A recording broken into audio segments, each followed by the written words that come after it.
Mahirap ngunit matalinong dalaga ang nagtitiis sa araw-araw na pangungutya ng mga kapitbahay at taga-baryo. Tindera siya sa palengke tuwing umaga at estudyante naman sa hapon. Sa kabila ng kahirapan, hindi siya sumuko. Ginamit niya ang kanyang talino, tiyaga at diskarte para makapagtapos at magsimula ng negosyo. Di kalaunan, siya yumaman at naging inspirasyon sa iba. Ang mga dati nambubuli at nang mamaliit sa kanya, ngayon napahiya at humanga sa kanyang tagumpay. Sa isang liblib na baryo sa timog ng bayan ng San Gerardo, may isang dalagang kilala sa pangalang Lira. 18 pa lamang siya, ngunit araw-araw ay abala na sa paglalako ng paninda sa palengke habang pinagsasabay ang pagiging estudyante sa pampublikong kolehiyo sa bayan. Mahirap lang ang kanyang pamilya ulila na siya sa ama at ang kanyang ina ay may sakit at hindi na makalakad. Si Lira ang bumubuhay sa kanilang dalawa. 4:00 pa lamang ng madaling araw, gising na si Lira upang magluto ng kakanin na ilalako sa palengke. Kapag tapos na ang pagtitinda, mabilis siyang uuwi upang ihanda ang sarili sa pagpasok sa klase. Nakasuot siya ng luma at kupas na uniforme, laging may dalang plastic na folder na may lumang notebooks at second-hand na libro. Uy, ayan na si Lira, ang tindera. Hindi mo na alam kung estudyante o tindera ba talaga. Kantyaw ng ilang kabataang babae habang siya'y naglalakad papasok sa eskwelahan. Pangbaryo lang yan, hindi makakaangat. Pati paninda, luma. Tapos ang uniforme, amoy puto. Dagdag pa ng isa habang tumatawa. Tahimik lang si Lira. Pinalalagpas na lang niya ang lahat. Sanay na siya sa masasakit na salita ng mga kaklase, pati na rin ng mga kapitbahay na sa halip na maawa sa kanyang pagsusumikap, ay ginagamit pa ito upang siya'y alipustain. Wala ka mararating sa buhay kung kakanin lang ang alam mong ibenta. Ani Aling Mercy, ang usisera at chismosa sa kanto, habang nakatingin kay Lira na may dalang bilao ng suman at kutsinta. Ngunit kahit pa paulit-ulit na dinudurog ang kanyang damdamin, hindi ito naging dahilan upang siya'y sumuko.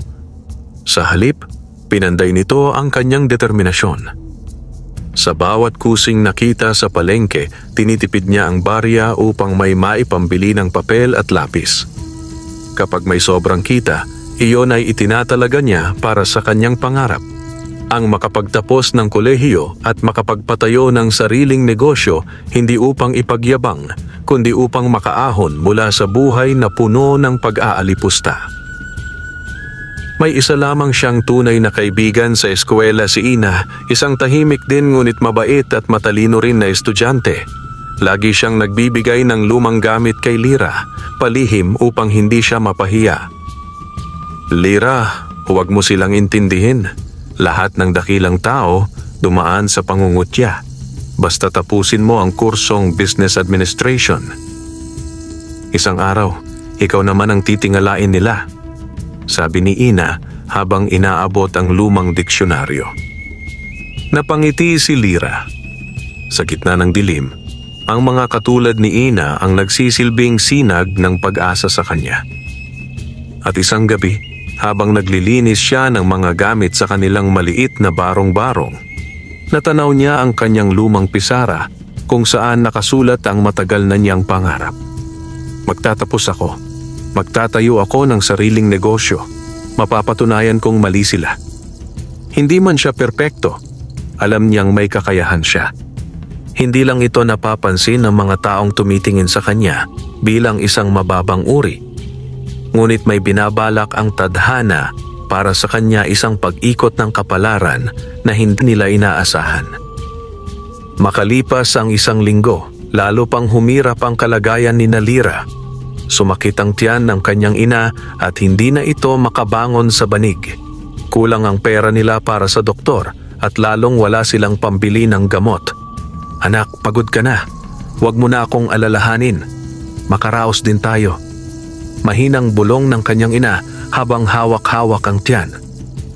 Ngunit hindi mapapayag si Lira na mawalan ng pag-asa. Alam niyang siya na lang ang inaasahan ng kanyang ina. Kaya't isang gabi, habang nag-aayos ng panindang kakanin, may naisip siyang ideya. Bakit kaya hindi ako gumawa ng kakaibang kakanin? Yung hindi karaniwan, yung may kakaibang twist para mapansin sa palengke, isip niya. Ginamit niya ang natutunan sa paaralan, ang simpleng konsepto ng branding at innovation. Nagsimula siyang mag-eksperimento gamit ang murang sangkap, ube, langka, at kahit kaunting tsokolate na binili niya sa tindahan gamit ang natirang barya. Ginawa niyang modern twist ang mga kakanin. Tinawag niya itong Suman Espesyal ni Lira. Sa umaga, may maliit na karatula na siyang dala.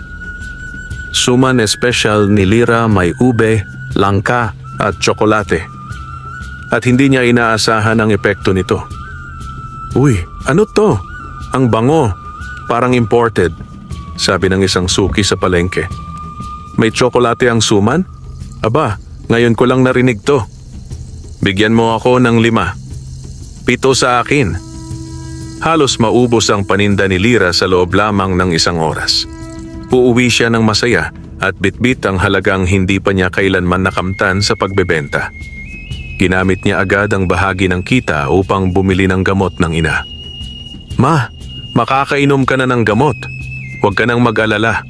Lalaban tayo. Masayang sambit ni Lira habang pinapainom ang ina. Mula noon, araw-araw na halos nauubos ang kanyang kakanin. Ang kanyang karaniwang kita na 20 o 30 pesos, ngayon umaabot na ng 200, minsan 300 sa isang araw. Nagsimula ring mapansin ng mga kaklase niya sa kolehiyo ang pagbabago. Uy, si Lira may bagong payong at mukhang bagong gamit na notebook. Ang weird. Parang umaasenso siya Baka may mayamang manliligaw. Ngunit sa likod ng mga chismis at maling akala, ang totoo'y bunga iyon ng diskarte at determinasyon. Sa klase, mas aktibo na siya. Ginamit niya ang bawat libreng minuto upang magbasa tungkol sa negosyo. Binabasa niya ang lumang libro tungkol sa entrepreneurship at marketing. Minsan sa klase, tinawag siya ng kanilang propesor. Lira, kung ikaw ay bibigyan ng 5,000 piso para magsimula ng negosyo, anong gagawin mo? Tumayo si Lira ng may kumpiyansa. Gagamitin ko po yon para gumawa ng produkto na hindi lang basta pagkain, kundi may kwento. Gagawin kong modern at makabago ang tradisyonal na kakanin. Para po hindi lang sa baryo ko ito kilala, kundi kahit sa lungsod. Napangiti ang propesor. At sa unang pagkakataon, tumahimik ang buong klase hindi dahil sa pangungutya, kundi sa paghanga. Nang pauwi na siya, may tumapik sa kanyang balikat. Isa sa mga dati niyang nambubuli si Chari, ang laging nakangising mapangmata. Lira, totoo bang ikaw na mismo ang gumagawa ng mga kakanin mo ngayon? At ikaw rin daw ang may idea sa bagong recipe? Oo, may clean niyang sagot. Ang galing mo. Ang sarap kasi. Pwede ba akong bumili bukas? Hindi man ito paghingi ng tawad. Alam ni Lira na isa iyong senyales na nagsisimula na siyang tignan hindi bilang katatawanan, kundi bilang isang taong may halaga. Sa kanyang puso, alam niyang mahaba pa ang lalakbayin. Pero ngayon pa lang, unti-unti nang nagbubunga ang kanyang pagsusumikap at diskarte. Sa pagbalik niya sa bahay, niyakap siya ng ina. Anak, salamat. Hindi ako nagkamali sa pagpapalaki sa iyo. Hindi mo kailangang maging mayaman para mapatunayan ang halaga mo. Pero tingnan mo, ang galing mo, pinagsabay mo ang puso at talino. Napaluha si Lira.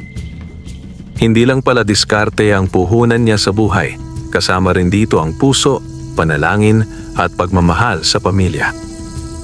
Isang umaga habang naglalako si Lira ng kanyang mga kakaibang kakanin sa palengke ng San Gerardo, may isang itim na SUV ang huminto malapit sa kanyang pwesto.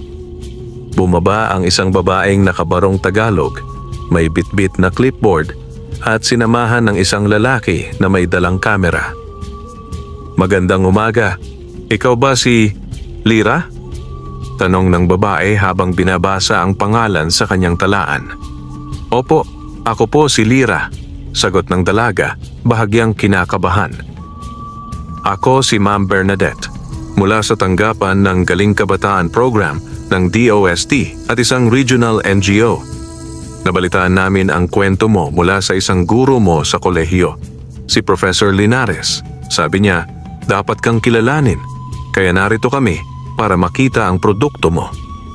Biglang bumilis ang tibok ng puso ni Lira. Hindi siya makapaniwala. "Pwede po ba naming makita ang ginagawa mong suman?" Agad niyang inilabas ang mga natitirang paninda. Ang suman na may ube at langka, ang may tsokolate, at ang may keso at latik. "Wow, ang ganda ng presentation. May packaging pa, ha?" puri ni Ma'am Bernadette. "At ang bango, parang panlaban sa mall." Kumuha sila ng video, nagtanong-tanong at kumuha ng mga larawan. Lira, bagaman kabado, ay maayos na sinagot ang bawat tanong kung paano niya ito sinimulan, anong diskarte ang ginamit niya, at kung paanong pinagsasabay ang pagiging estudyante at tindera. Pagkatapos ng panayam, nilapitan siya ni Ma'am Bernadette. "Lira, gusto ka naming isama bilang isa sa 5 kabataang entrepreneur na ipapakilala sa aming taunang Young Innovators Summit sa Cabecera. Doon, bibigyan ka ng pagkakataong mag-present ng produkto mo sa harap ng mga eksperto, investors at media. Kung mapili ka, maaari kang makatanggap ng puhunan na hanggang 100,000 piso." Hindi makapagsalita si Lira. Para siyang nananaginip. "Ma'am, ako po? Sigurado po kayo?" "Oo, iha. Nakita namin ang determinasyon mo. Hindi lang basta produkto ang dala mo, may puso, may kwento. At ikaw mismo ang ehemplo ng isang batang hindi sumuko kahit na hinusgahan ng paligid." Hindi napigilan ni Lira ang luhang pumatak mula sa kanyang mata. Pinilit niyang ngumiti. "Salamat po. Gagawin ko ang lahat. Pangako." Kinagabihan, agad niyang ibinalita ito sa kanyang ina. Ma, na-feature po ako. Isasama po ako sa Maynila, sa summit po ng mga kabataang entrepreneur." Napaluha ang kanyang ina habang hawak-hawak ang kamay ng anak. "Anak, yan na ang simula ng katuparan ng pangarap mo." Sa mga sumunod na linggo, naging abala si Lira sa paghahanda. Tumulong si Ina, ang kanyang kaibigan, sa paggawa ng PowerPoint presentation at binigyan siya ng laptop na hiram lamang mula sa guidance office ng eskwelahan. Sa tulong ng kanilang guro, nakagawa sila ng simpleng business plan na nakasentro sa pag-modernize ng kakanin gamit ang branding, packaging at strategic marketing. "Lira, ito ang lakas mo. Hindi lang produkto ang binibenta mo. Binibigyan mo ng bagong mukha ang pagkaing Pilipino. Tandaan mo, ipagmalaki mo ang sarili mo sa harap ng mga tagalungsod. Kaya mo yan," sabi ng kanyang guro. Dumating ang araw ng biyahe. Sa unang pagkakataon, sasakay si Lira sa eroplano, isang bagay na dati pinapangarap lang niya habang nakatingala sa langit tuwing gabi. Suot ang maayos na blouse at slacks na pinahiram ng advisor nila. Dinala niya ang kanyang kahon ng mga suman, ang kanyang slides, at ang kanyang pangarap. Pagdating sa Cabecera, napuno ng kaba ang dibdib ni Lira. Ang paligid ay puno ng matatalinong kabataan, magagarang bihis, at may kanya-kanyang mga produkto mula sa mobile apps, solar-powered devices, at mga modernong inventions. Napaisip siya, makakalaban ba talaga ang suman ko dito? Ngunit agad niya itong pinalitan ng positibong damdamin. Hindi lang ito suman, simbolo ito ng pagbangon, ng pagmamahal ko sa pamilya at ng kultura natin bilang Pilipino. Nang siya na ang magpresenta, kinuwento niya ang kanyang buhay, ang pangungutya ng mga tao, ang kahirapan at kung paanong ginamit niya ang talino at diskarte upang itayo ang maliit na negosyo. Sa huli, pinatikim niya sa panel ang kanyang produkto. Tahimik ang lahat habang ngumunguya. Pagkatapos, nagsimula ang palakpakan, mahaba, mainit, at walang halong awa kundi paghanga. Pagkatapos ng event, nilapitan siya ng isa sa mga judges. "Lira, gusto kitang i-mentorship. May potential kang maging isa sa pinakamalakas na negosyante sa larangan ng local food innovation. At kung papaya ka, gusto kong mag-invest sa negosyo mo." Napanganga si Lira. Hindi niya inakalang ang binabaliwalang suman ay magiging daan upang mabuksan ang pinto ng kanyang kinabukasan. Pagkalipas ng ilang araw matapos ang summit sa lungsod, umuwi si Lira sa kanilang baryo, bitbit ang mga hindi niya inaasahang biyaya. Isang mentorship program mula sa isang kilalang negosyante, isang pangakong puhunan na kalahating $100,000, at higit sa lahat, ang bagong sigla ng loob at paniniwala sa sarili. Pagbaba pa lang niya ng jeep, sinalubong siya ng ilang bata. "Si Ate Lira, oh. Galing siya sa Maynila. Ang ganda niya, parang artista." May ilang matanda ring napapatingin sa kanya. Hindi na siya ang dating mukhang pagod at kupas ang suot. Maayos ang kanyang bihis, malinis ang postura, at higit sa lahat, may ningning sa kanyang mga mata, tanda ng tagumpay at kumpiyansa sa sarili. Pero hindi lahat ay masaya sa kanyang pagbabalik. "Nako, ayan na si Lira. Abay, ang yabang yata ngayon. Umalis lang ng ilang araw, naka-blouse at may bit-bit-bit-bit pa na mamahaling bag." Bulong ng ilan.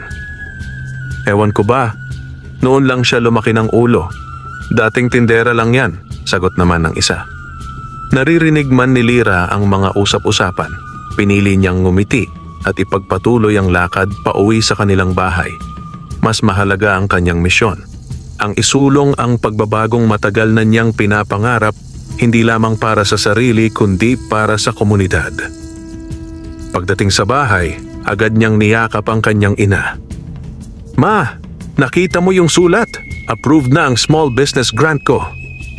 Binigyan ako ng mentor at tutulungan nila akong magtayo ng sariling production area para sa suman espesyal. Anak, hindi ko akalaing darating ang araw na ito. Pinagpapala talaga ang may mabuting puso," sabi ng ina, may luha sa mata.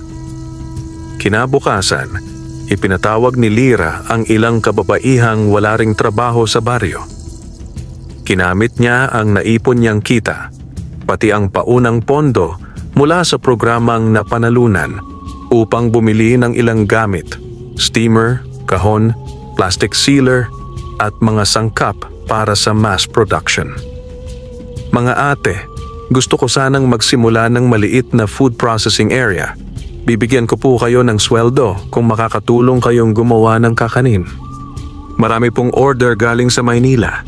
Kailangan ko ng tulong." Tahimik ang lahat, isa-isang nagtitinginan. Si Aling Mercy, ang dating tsismosa at mapangmaliit, ay biglang napayuko. Isa siya sa unang lumapit. "Lira, patawad kung minsan napagsalitaan kita ng hindi maganda. Pero kung tatanggapin mo ako, gusto ko rin pong makibahagi." Ngumiti si Lira. "Wala pong problema. Ang mahalaga, sama-sama po tayong aangat." Mula roon, naging abala si Lira sa pag-oorganisa ng produksyon. Sa loob lamang ng isang buwan, mula sa 3 dosenang suman kada araw, naging 100 piraso na ang kanilang naluluto. May delivery na sila patungong bayan at minsan ay pinapadala pa sa lungsod. Habang abala sa negosyo, hindi pa rin niya kinalimutan ang pag-aaral. Sa tulong ng isang sponsor na humanga sa kanyang kwento, nabigyan siya ng scholarship hanggang sa makapagtapos. Sa eskwelahan, ibang-iba na rin ang tingin sa kanya. Ang mga dati niyang kaklase na nambubuli ay ngayon ay tahimik na lamang, habang ang iba'y nagpapalapit na sa kanya, humihingi ng payo o oportunidad na makasama sa kanyang lumalagong negosyo. Isang araw, kinausap siya ng guro nila.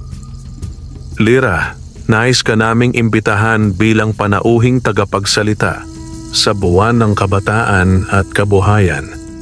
Marami kang may inspire, hindi lang mga estudyante, kundi pati mga magulang. Napaisip si Lyra. Mula sa isang batang inaalipusta, ngayon ay kinikilalang inspirasyon. Hindi ito madaling landas, pero sa puso niya, batid niyang tama ang kanyang naging paninindigan. Sa gabi, habang nakatanaw sa bukas na bintana, kinausap niya ang kanyang sarili. Lyra, hindi mo kailangang gumanti ng sakit sa sakit. Ang tagumpay ang pinakamagandang sagot. Hindi mo kailangang ipagyabang ang lahat. Ang mahalaga, nababago mo ang buhay mo at pati ang iba. Habang dahan-dahang bumubulong ang hangin sa labas, para bang may mensahe ang katahimikan ng gabi. Hindi hadlang ang kahirapan kung may talino't diskarte ka na may kasamang puso. Makalipas ang ilang buwan, tuloy-tuloy ang pagunlad ng maliit na negosyo ni Lyra. Hindi lamang sa kanilang baryo kilala ang suman espesyal ni Lyra, kundi maging sa mga kalapit na bayan. Sa tulong ng kanyang mentor mula sa lungsod, natuto siyang humawak ng mas malaking operasyon tungkol sa inventory, costing, customer relations, at branding. May opisyal na pangalan na ang kanyang negosyo. Lyra's Kakanin Moderno, lasa ng tradisyon, hugis ng kinabukasan. At nagulat na lamang siya isang araw nang makatanggap ng sulat mula sa Department of Trade and Industry, DTI. Napili po ang inyong produkto bilang isa sa 15 Rural Food Champions ng rehiyon. Inaanyayahan po kayo upang mag-present sa Regional MSME Expo sa lungsod ng Nueva Lyra. Kung mapili, maaaring makasama sa National Exhibit. Napanganga si Lyra habang binabasa ang liham. Isa na namang pagkakataon ito para lumawak ang kaniyang negosyo. Ngunit habang papataas ang tagumpay niya, dumarami rin ang mga pagsubok. Bakit pa siya? Suman lang naman ang tinda niyan. Sumbong ni Gina, isa sa mga mas kilalang negosyante sa palengke na may sariling kakanin stall. Dati niyang niloloko si Lyra at ngayon hindi matanggap ang biglaang pagsikat nito. Dati-dati, ako ang may pinakamaraming benta. Ngayon kahit si Aling Lorna bumibili na sa kanya, hindi yata tama yan. Reklamo niya sa isa pang tinderang naiinggit. Sa loob ng isang linggo, may nangyaring sunod-sunod na aberya. Isang umaga, nasira ang kahon ng suman na dadalhin sana sa bayan, binutas daw ng daga. Pero napansin ni Lyra na parang sinadyang talsikan ng tubig at pinabayaan na mamantsahan. May ilang loyal na suki na hindi na umuorder dahil di umano'y may gumagamit daw ng chemical para bumango ang suman ni Lyra. Isang chismis na ipinakalat ng isang matandang tindera na dati kaalyado ni Gina. At isang gabi, may biglang nanira ng bahagi ng kanilang maliit na production area. Binato ito at sinira ang ilang gamit gaya ng timbangan at sealing machine. Masakit para kay Lyra ang lahat ng ito. Lalo na at hindi siya sanay sa ganitong antas ng paninira at inggitan. Ngunit tulad ng kanyang nakasanayang labanan, hindi niya piniling gumanti. Sa halip, tinawagan niya ang kanyang mentor at humingi ng payo. Lyra, sabi ng mentor, kapag lumalago ang negosyo mo, hindi lang kita ang dumarami, pati inggit. Pero huwag mong sagutin ng galit ang mga ganitong bagay. Ang laban mo ay sa kalidad, serbisyo at katapatan, hindi sa chismis. Sa tulong ng ilang kaibigan sa kolehiyo at kabataang volunteers mula sa barangay, naglunsad si Lyra ng isang proyekto na hindi inaasahan ng lahat. Free Kakanin Workshop for Youth and Nanays. Sa nasabing proyekto, nagturo siya ng simpleng paggawa ng suman, pag-budget at kung paano magsimula ng maliit na negosyo kahit walang malaking puhunan. Kapag tinuturuan mo ang iba, hindi ka nauubusan, lalo kang pinagpapala, ani ni Lyra sa harap ng mga kalahok. Dumalo rin dito si Aling Mercy na ngayoy tapat na tumutulong kay Lyra at maging ang ilan sa mga dati niyang nambuli sa eskwela ay nakitang tumutulong na rin bilang assistants. At dito, unti-unting nabago ang ihip ng hangin. Nagbalik ang tiwala ng mga dating suki. Lumawak ang network niya sa ibang barangay at pati ang barangay kapitan ay nagbigay ng maliit na espasyo para sa bagong kakanin hub ni Lira. Dahil sa tagumpay ng kanyang produkto, iniimbitahan na rin siyang magsalita sa mga paaralan, barangay gatherings at livelihood trainings. Ngunit sa kabila ng lahat, hindi lumaki ang ulo ni Lira. Hindi pa po ito ang tugatog. Marami pa akong gustong gawin. Gusto kong makapagtayo ng kooperatiba para sa mga kabataang may pangarap tulad ko. At gusto kong gawing nationwide ang kakanin natin. Baka bukas, makagawa rin tayo ng packaged suman para sa OFWs para malasahan nila ang alaala ng bahay, dagdag pa niya.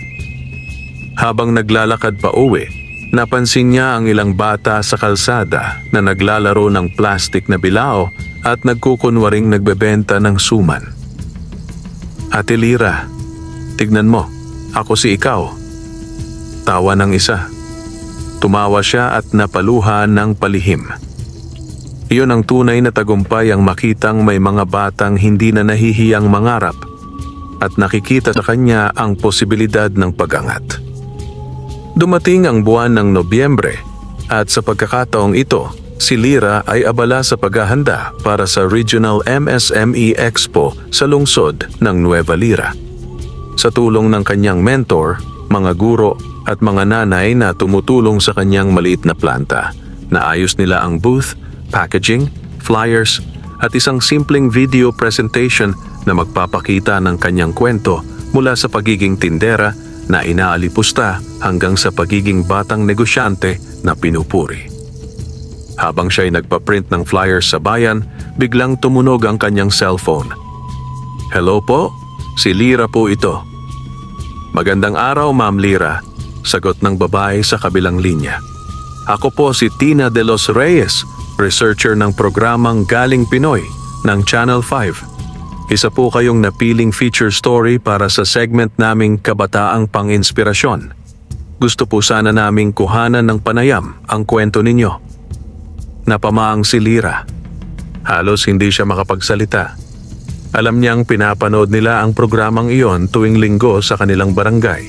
At madalas, mga dating basurero, dating OFW, o matatapang na ina ang tampok. Hindi niya akalaing siya rin pala'y magiging bahagi ng palabas na iyon.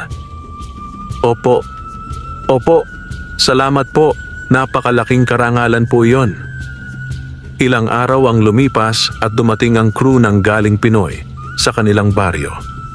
Sa unang pagkakataon, may dumating na malaking van, may cameras, mikropono, at isang kilalang host na kinikilala ng marami, si Miss Regine Santiago, ang dating beauty queen na ngayoy isang TV anchor. "Lira, pwede mo ba kaming dalhin sa lugar kung saan ka dati naglalako?"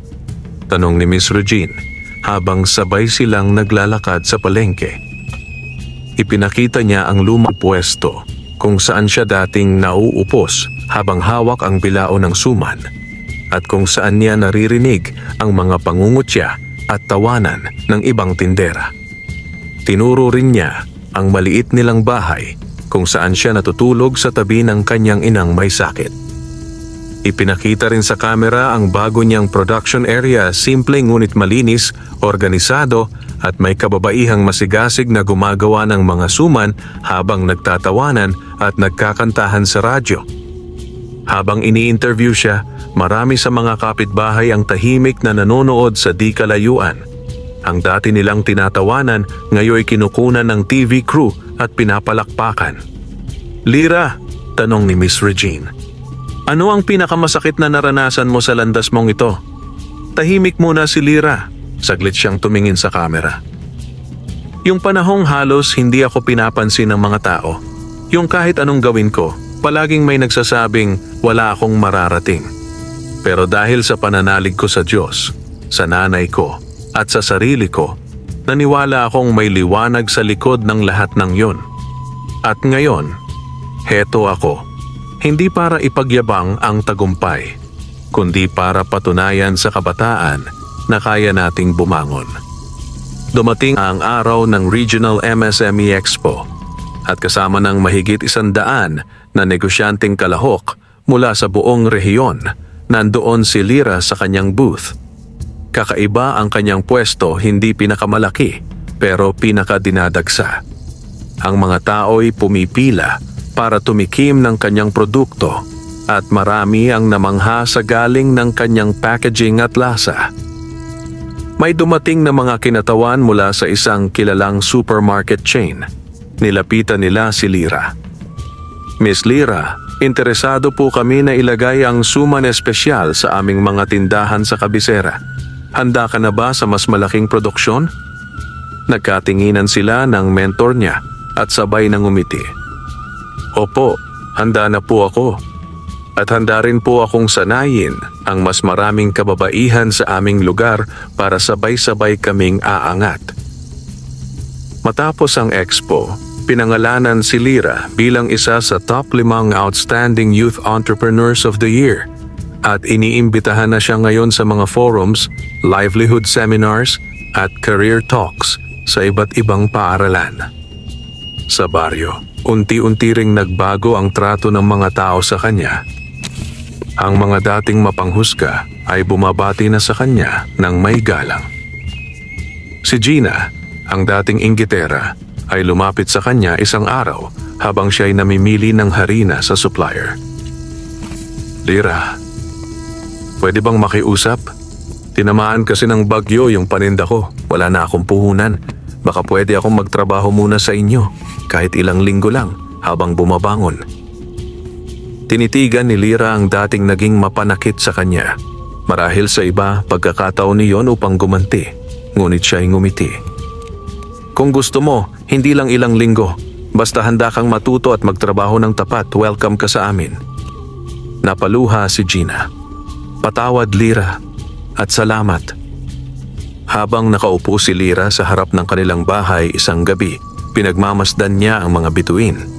Sa tabi niya ay ang kanyang ina, na ngayoy lumalakas na ang katawan, at si Ina, ang matalik niyang kaibigan, na ngayon ay katuwang na rin sa pamamahala ng negosyo. Anak, malayo na ang narating mo, sabi ng kanyang ina. Ngunit ngumiti si Lira at tumingin sa langit. Ma, pakiramdam ko, simula pa lang ito. Habang abala si Lira sa pagpapalawak ng kanyang negosyo, unti-unting naramdaman ang bigat ng bagong hamon. Isang umaga, may natanggap siyang balita mula sa kanyang supplier. Lira, patawad, pero pansamantala muna naming isasara ang gilingan ng bigas sa probinsya. May sunog na sumira sa bodega. Matatagalan bago kami makapagbenta ulit. Nabigla si Lira. Ang gilingan na iyon ang pangunahing pinagkukunan niya ng malagkit na bigas para sa kanyang suman espesyal. Sa loob ng 2 taon, doon siya umaasa mura na, dekalidad pa. Dahil dito, natigil ang kanilang produksyon ng 3 araw at ilang delivery ang hindi natupad. Paano na to? Tanong ng isa sa kanyang mga kasamahan. Kung tuloy-tuloy ang delay, baka mawalan tayo ng suki. At hindi doon natapos ang krisis. Ang ina niyang si Nanay Melba, na akala nilang gumagaling na, biglang bumagsak ang katawan at isinugod sa health center. May palatandaan ng paglala ng sakit sa atay, wika ng nurse. Kailangan siyang dalhin sa ospital sa lungsod para masusing maobserbahan. Ngunit kulang ang kanilang ipon. Ang puhunan ay nakaikot sa negosyo at ang kita ay nasa payroll, packaging at logistics. Hindi niya malaman kung ano ang uunahin negosyo o ina. Sa gitna ng pagkalito, isang araw ay pinili ni Lira na kausapin ang kanyang mga trabahador. Mga ate, pasensya na po. Sa ngayon, magre-restructure po tayo ng operations. Bawasan po muna natin ang daily production habang ako'y inaasikaso ang kalagayan ni nanay. Ipagdasal niyo po siya. Ang ilan ay nag-aalalang tumango. Ngunit may mga sumagot ng may tapang. Lira, kami na muna ang bahala rito. Naituro mo na sa amin ang sistema. ipagkakatiwala mo na po sa amin ang takbo ng kusina. Ikaw, magpahinga ka muna at alagaan mo si nanay. Napaluha si Lira. Noon niya napagtantong ang pinundar niyang negosyo ay hindi lang hanap buhay, ito'y naging komunidad. Habang nasa ospital, napag-isa si Lira sa waiting area. Pinikit niya ang mga mata, pilit na pinatatahan ng sariling puso na puno ng takot, pagod at pangamba. Diyos ko, pinaghirapan ko po lahat. Huwag niyo po sanang kuhanin si nanay. Hindi pa po ako handa. Hindi pa po kami tapos sa laban namin. Walang sagot, ngunit tila ramdam niya ang mainit na haplos ng hangin sa kanyang braso. Sa mismong araw na iyon, nag-text ang kanyang mentor. Lira, I heard about your mom. Stay strong. By the way, a new investor is interested in you. He watched your TV feature. He wants to offer help not just for business, but personal aid too. Would you be open to a meeting? Hindi makapaniwala si Lira. Sa oras ng kanyang pagkalugmok, heto't may bagong liwanag. Sa tulong ng investor, nabayaran ang paunang gasto sa ospital ni Nanay Melba. Isang linggo pa ang lumipas at unti-unting bumuti ang lagay nito. Sa bahay na muli siya nagpapagaling at laging may ngiti sa labi. Nakita ko na ang lakas mo, anak. Kahit sa gitna ng unos, hindi mo pinapabayaang gumuho ang mundo mo. Sadyang pinalad ako na ikaw ang anak ko. Muling bumalik sa normal ang operasyon ng kanilang produksyon at dahil sa bagong investor, nakasecure sila ng bagong supplier ng bigas mula sa kalapit probinsya. Sa unang pagkakataon, dumalo si Lira sa isang youth spiritual retreat na iniimbitahan siya noon pa man. Dati, hindi siya makasama dahil sa trabaho at pag-aaral. Ngunit ngayong may kaunting panahon siya, pinili niyang magpahinga at magdasal kasama ang mga kabataang tulad niya. Doon niya mas napatatag ang loob at paniniwala. Hindi lang sipag at diskarte ang puhunan sa buhay, kundi pananalig. Pagbalik niya, may liham na naghihintay sa kanya sa bakery kung saan siya minsang nagdi-deliver ng produkto. Galing ito kay Chari, ang dating kaklase na isa sa mga nambuli sa kanya noon. Lira, ako si Chari. Hindi ko alam kung matatanggap mo pa ang paghingi ko ng tawad. Gusto ko lang sabihin na ikaw ang inspirasyon ko kung bakit nagsimula ako ng sarili kong negosyo sa online baking. Dati, hindi ko nakita ang totoong ganda ng ginagawa mo. Pero ngayon, sana mapatawad mo ako. At sana, balang araw, magkakape tayo bilang magkaibigan. Maraming salamat at patawad. Chari. Muling napangiti si Lira. Hindi lahat ng sugat ay kailangang gantihan ng sugat. Sa halip, tinuturo ang gamutin ito ng tagumpay, kabutihan at pananampalataya. Lumipas ang ilang buwan mula ng huling pagsubok na dumaan sa buhay ni Lira. Muli niyang naipagpatuloy ang kanyang negosyo. At higit pa roon, naabot niya ang isang pangarap na matagal niyang isinulat noon sa luma nilang pisara. Magtatapos ako. Magtatayo ako ng sariling negosyo. Mapapatunayan kong mali sila. Ngayon, hindi lamang siya nagtapos sa kursong Bachelor of Science in Business Administration, kundi siya rin ang valedictorian ng kanilang graduating class. Sa araw ng kanilang pagtatapos, nakabestida siyang kulay asul, may medalya sa leeg, at may matatag na ngiti sa labi. Habang umaakyat siya sa entablado upang tanggapin ang kanyang diploma, maraming mata ang nakatuon sa kanya, hindi na upang pagtawanan, kundi upang palakpakan.